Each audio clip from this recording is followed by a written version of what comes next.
Hi, I'm Barbara Sheehan. I worked at Late Night and Late Show from 1983 to 1996. I started out in unit managers and ended up in production. So the writers always wanted staff to do stuff on the show. It was easier, and I didn't want to do stuff because I'm not very good at it. But I finally agreed and did something called Fight Corner. It was written by Adam Resnick. I mean, he put me in it because he thought it would be funny because I'm so awkward and uncomfortable, and I did it for the money. Hi, I'm late night production assistant Barbara Sheehan, and welcome to Barbara Sheehan's Fight Corner. My guest tonight is the one, the only, Big George Foreman. George, let's get right to the point. Congratulations. It looked to me like Cooney was punched goofy. I just did what I had to do, Barbara. That aside, have you seen Steel Magnolias yet? Yes, and if Shirley MacLaine doesn't win an Oscar, I'll never go to the movies again. You heard it here first, folks. Well, that about wraps it up. Thanks for joining us, and stay tuned for Late Night with Letterman. Nice job. I saw that. That was great. Nice going. Why don't you go get some more makeup? So the segments that are the most memorable to me are the really old ones when the guests on the show were, say, a little more esoteric. So one of the guests that I liked was this musicologist. He had a little cassette recorder and apparently a little dance, and he was told beforehand to not do any of that. And of course, he comes on and he does all of it, and Dave got kind of angry, and just the angrier he got, the funnier it got to me. I just was hysterical. And I'm a great fan of yours. Well, thank you very much. And your mother. I appreciate it. Thank you. Yeah, Mom. What was that exactly? This is my fly whisk. A fly whisk? Yeah? Yeah. I have a native dance to perform for you. All right, well, let's save the dance. Let's save the dance. Let's hear the music, and then we'll talk about the dance. All right, a minute. Let's. Now, see, we.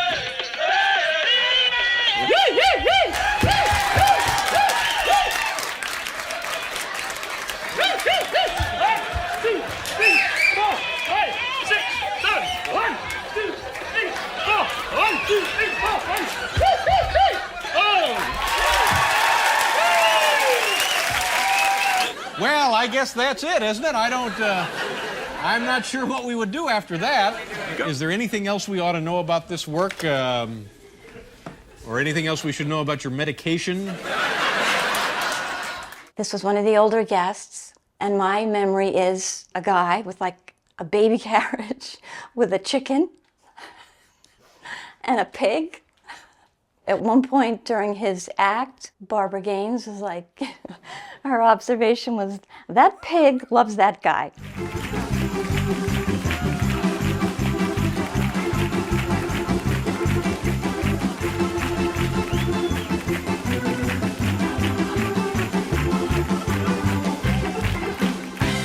Well, I didn't remember this, but somebody jogged my memory that there was a Barbara Sheehan week where it was a week of repeats of shows that I had appeared on. Hi, I'm late night production assistant Barbara Sheehan, and the rerun you're about to see is hosted by the sweetest, funniest, most intelligent man I have ever had the pleasure of knowing. Okay, that's great. Now, this time, read it like you really mean it.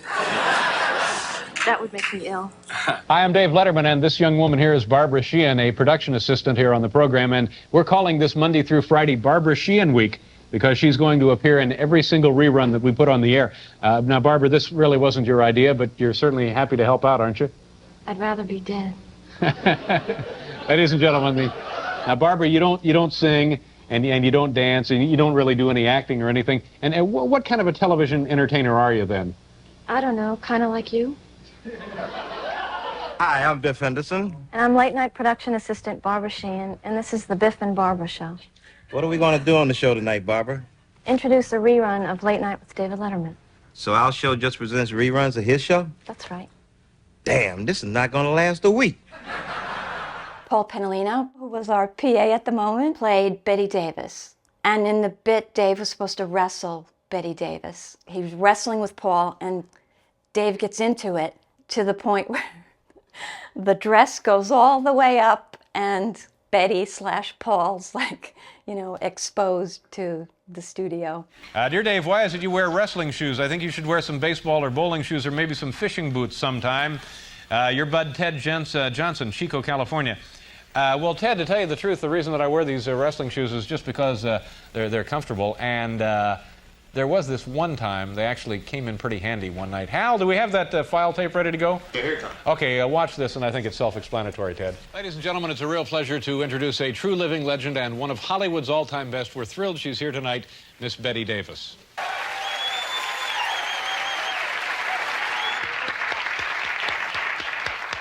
Oh, okay, great. Betty, I got a great idea. What do you say? I'll get a mat out here, and we'll do some wrestling, and I'll try and take you down 2 or 3 falls. Collegiate rules, okay?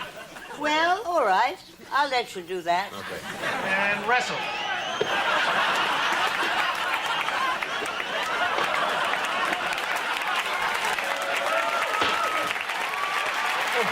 Thanks, Betty. Oh, I enjoyed that. Apparently I was in a lot of other pieces that I don't quite remember. Dear Dave, I saw the show recently on which Charles Grodin appeared. He was a pompous little jerk.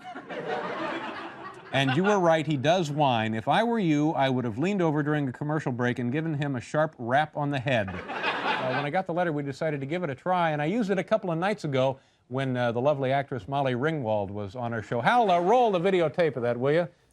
So do you like doing movies all the time? Must be kind of tiring, right?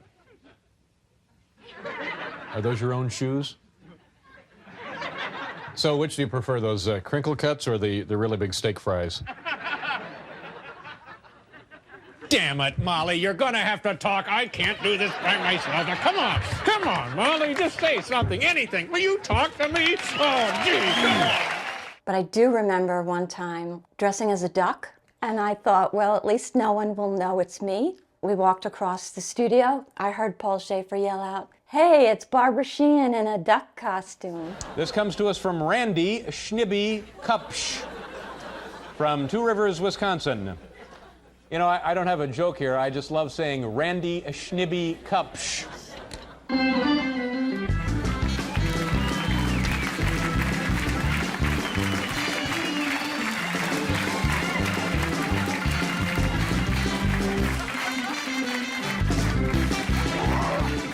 Okay, another story I remember at the theater.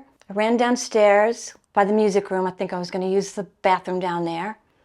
And there was I thought it was a woman in there with her head thrown and like brushing her long blonde hair. And I'm thinking, you know, I got to use the bathroom here, like wrap it up.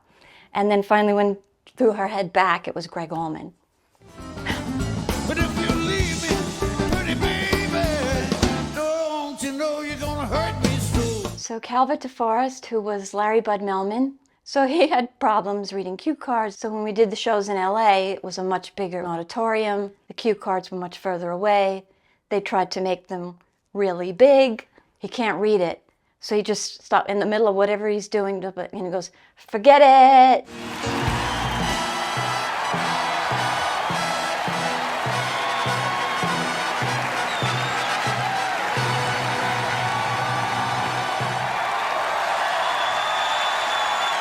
Stay tuned for NBC's. Oh, the thing's on the way. Stay tuned for NBC's. Oh, God. I've lost it.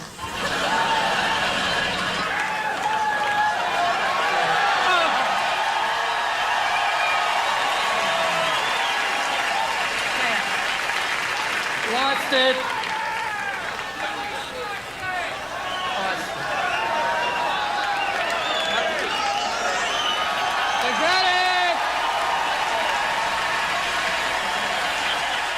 So one of Chris's bits was he would do Marlon Brando, and he'd come out and say, you know, "What tree do I look at?" So we're sitting backstage one show, and he's doing his Marlon Brando, and Jim Belushi was one of the guests.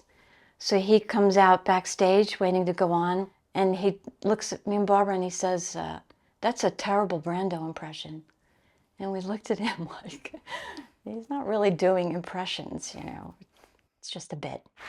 No, seriously, two things bother me. Why does Ringo have to butt in every 5 seconds?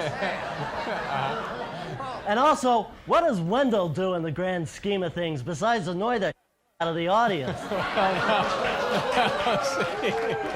But with that aside, I will leave. Okay. Now, before I go, Yeah. I would like to give the audience here a salad, Oh, which that's I very have nice made of you. myself.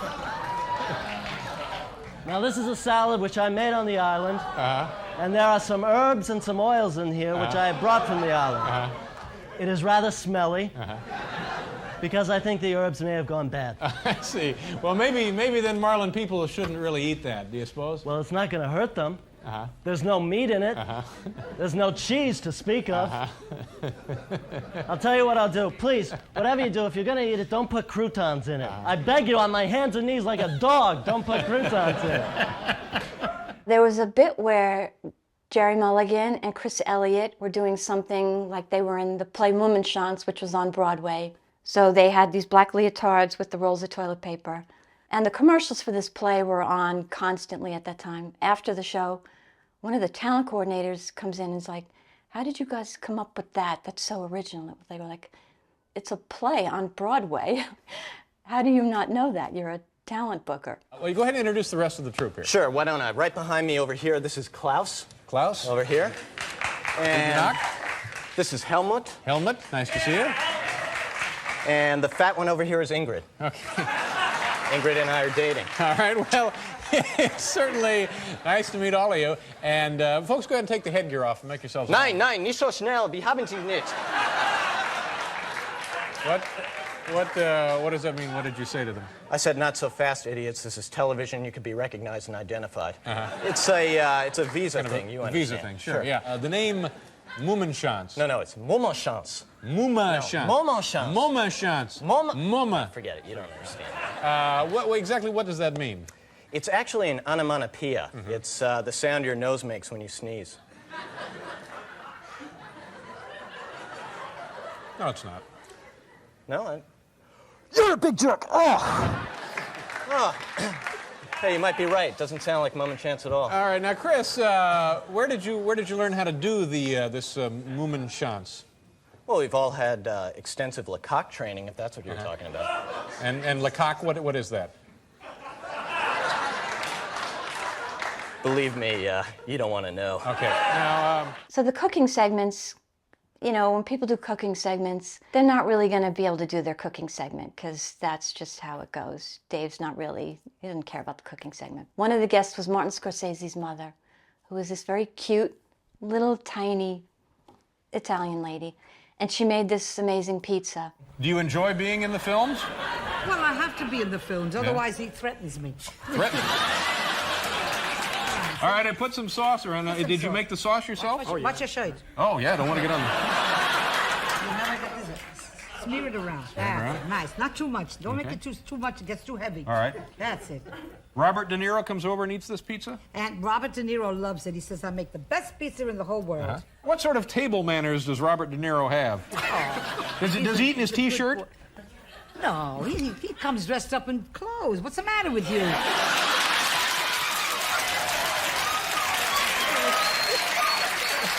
Too much. I don't know what's the matter with me. We had this stingray in the studio from the Museum of Natural History, and at the end of the week for the farewell, I was the stingray's voice. I remember recording it and thinking, this is terrible, they're never gonna... I stink at this, you know, and I had to do it again and again. I thought, they hate it, but, you know, apparently they used it. It's time for us to bid farewell to a lovely, rare item we've had from the New York Museum of Natural History. It's time to say goodbye to the rough-tail, what do you call it, the rough-tail stingray. So I understand that there are a few words of farewell, and it's going to be another exciting magic moment in television, the stingray saying goodbye. Has a week gone by already? Yes, it certainly has. I, the largest female rough-tailed stingray ever caught by an amateur fisherman, must now return to the museum. But shed no tears for me.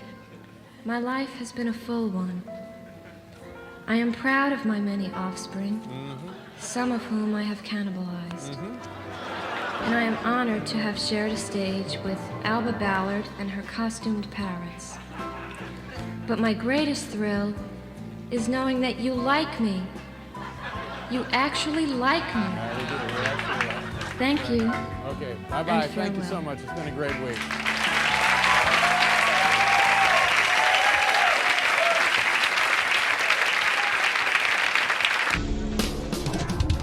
Another memory, Shecky was cast in it. So he comes down to rehearsal and he sits at the desk next to Dave and he's supposed to light a cigarette. And he cannot. I don't even know how to begin to describe him trying to light the cigarette. I mean, I've seen toddlers smoking cigarettes.